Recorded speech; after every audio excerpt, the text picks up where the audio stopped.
Ever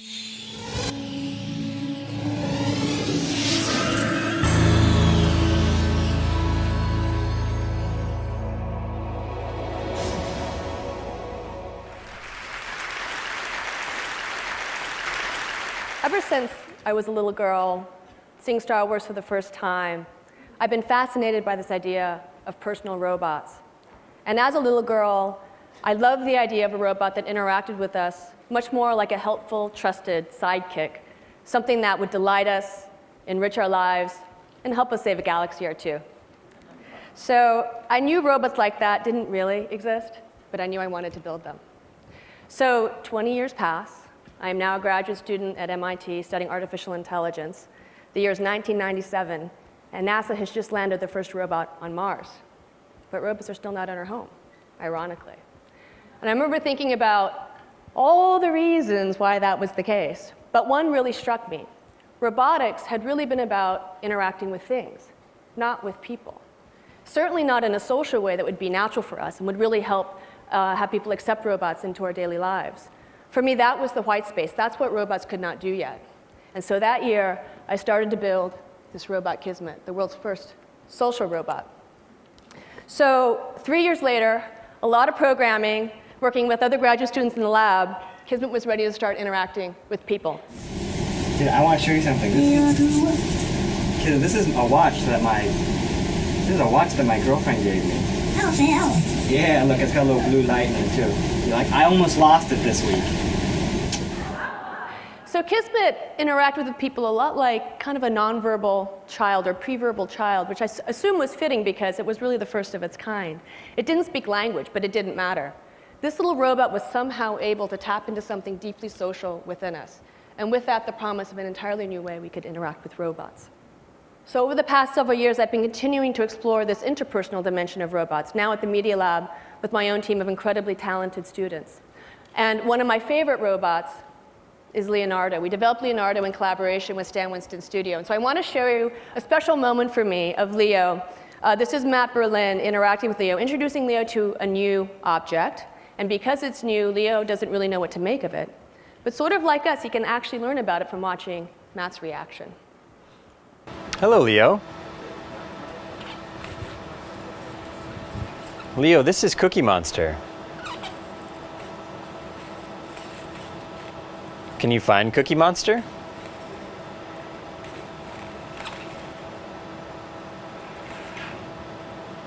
Leo, Cookie Monster is very bad. He's very bad, Leo. Cookie Monster is very, very bad.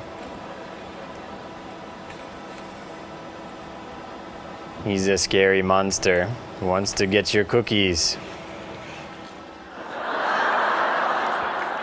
All right, so Leo and Cookie might have gotten off to a little bit of a rough start, but they get along great now.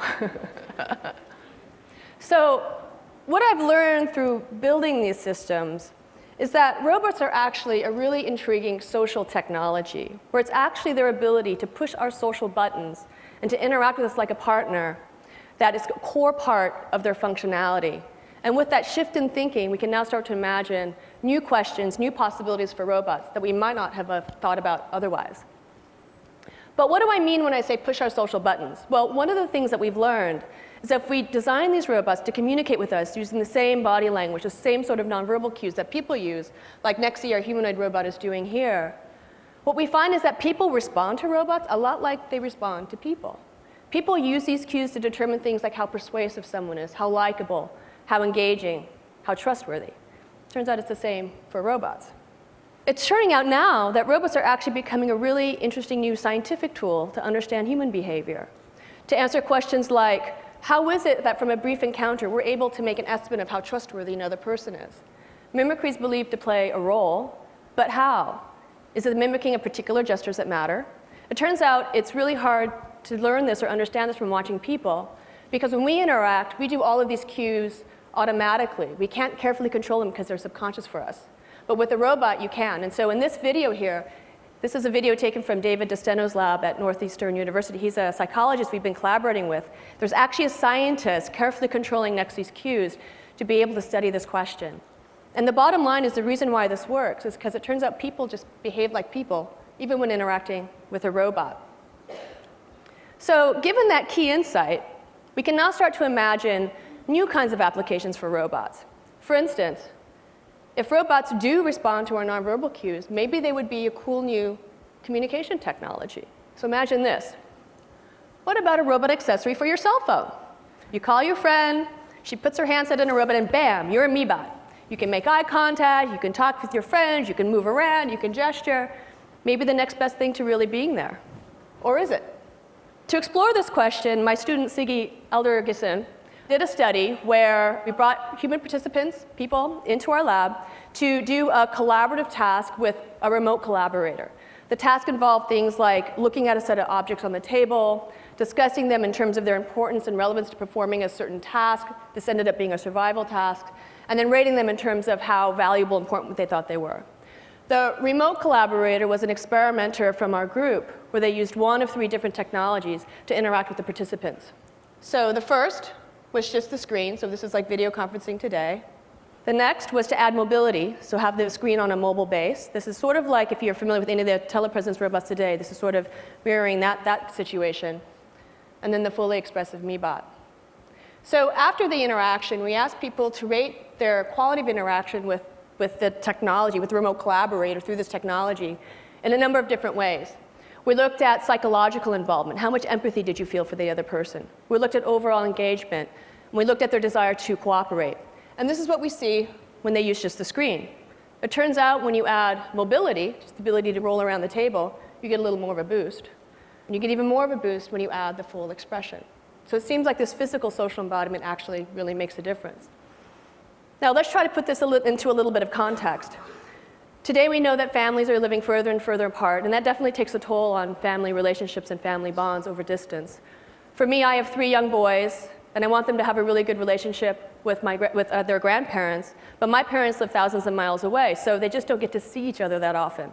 We try Skype, we try phone calls, but my boys are little. They don't really want to talk. They want to play.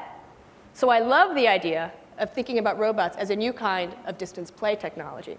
So I imagine a time not too far from now, my mom can go to her computer, open up a browser, and jack into a little robot. And as kind of grandma bot, she can now play, really play with my sons, with her grandson, in the real world with his real toys.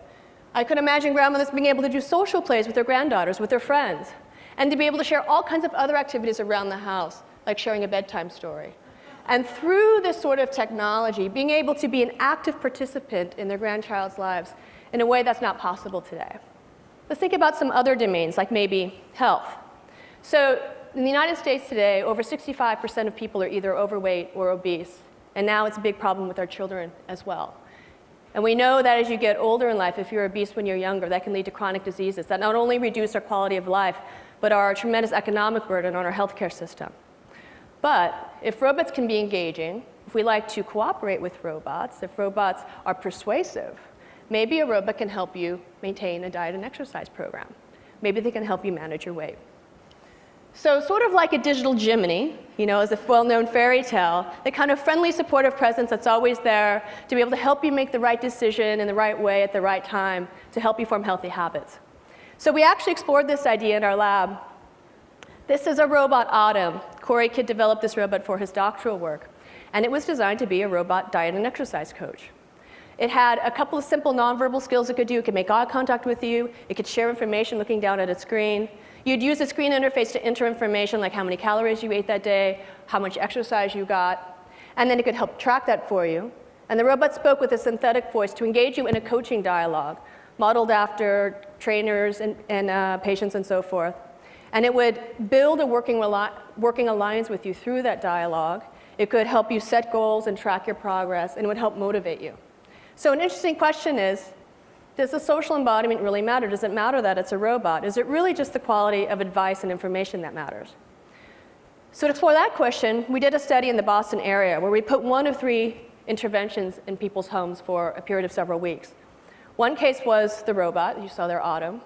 Another was a computer that ran the same touchscreen interface, ran exactly the same dialogues. Quality of advice was identical. And the third was just a pen and paper log, because that's the standard intervention you typically get when you start a diet and exercise program. So one of the things we really wanted to look at was not how much weight people lost, but really how long they interacted with the robot, because the challenge is not losing weight, it's actually keeping it off. And the longer you could interact with one of these interventions, well, that's indicative potentially of longer term success. So the first thing I want to look at is how long did people interact with these systems? It turns out that people interacted with the robot significantly more, even though the quality of advice was identical to the computer. When we asked people to rate it on terms of the quality of the working alliance, people rated the robot higher, and they trusted the robot more. And when you look at emotional engagement, it was completely different. People would name the robots. They would dress the robots. And even when we would come up to pick up the robots at the end of the study, they would come out to the car and say goodbye to the robots. They didn't do this with the computer. The last thing I want to talk about today is the future of children's media. We know that kids spend a lot of time behind screens today, whether it's television or computer games or whatnot. My sons they love the screen. They love the screen. But I want them to play. As a mom, I want them to play, like real-world play. And so I have a new project in my group I wanted to present to you today called Playtime Computing that's really trying to think about how can we take what's so engaging about digital media and literally bring it off the screen into the real world of the child, where it can take on the properties, many more of the properties of real-world play.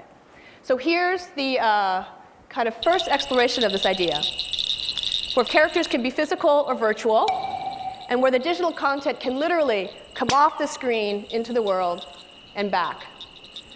I like to think of this as sort of the Atari Pong of this blended reality play. But we can push this idea further. What if the character itself could come into your world? It turns out that kids love it when the character becomes real and enters into their world. And when it's in their world, they can relate to it and play with it in a way that's fundamentally different from how they play with it on the screen. Another important idea is this notion of persistence of character across realities. So changes that the children make in the real world need to translate to the virtual world. So here, Nathan has changed the letter A to the number 2. You can imagine maybe these symbols give the character special powers when it goes into the virtual world. So they are now sending the character back into that world, and now it's got number power. And then finally, what I've been trying to do here is create a really immersive experience for kids where they really feel like they are part of that story, part of that experience. And I really want to spark their imaginations the way that mine was sparked as a little girl watching Star Wars. But I want to do more than that. I actually want them to create those experiences. I want them to be able to literally build their imaginations into these experiences and make them their own. So we've been exploring with a lot of ideas and telepresence and mixed reality to literally allow kids to project their ideas into this space where other kids can interact with them and build upon them. I really want to come up with new ways of children's media that foster creativity and learning and innovation. I think that's very, very important. So this is a new project. We've invited a lot of kids into this space, and they think it's pretty cool. But I can tell you the thing that they love the most is the robot. What they care about is the robot. Robots touch something deeply human within us.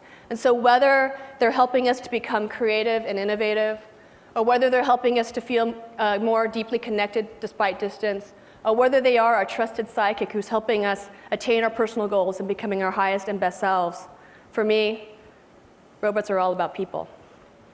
Thank you.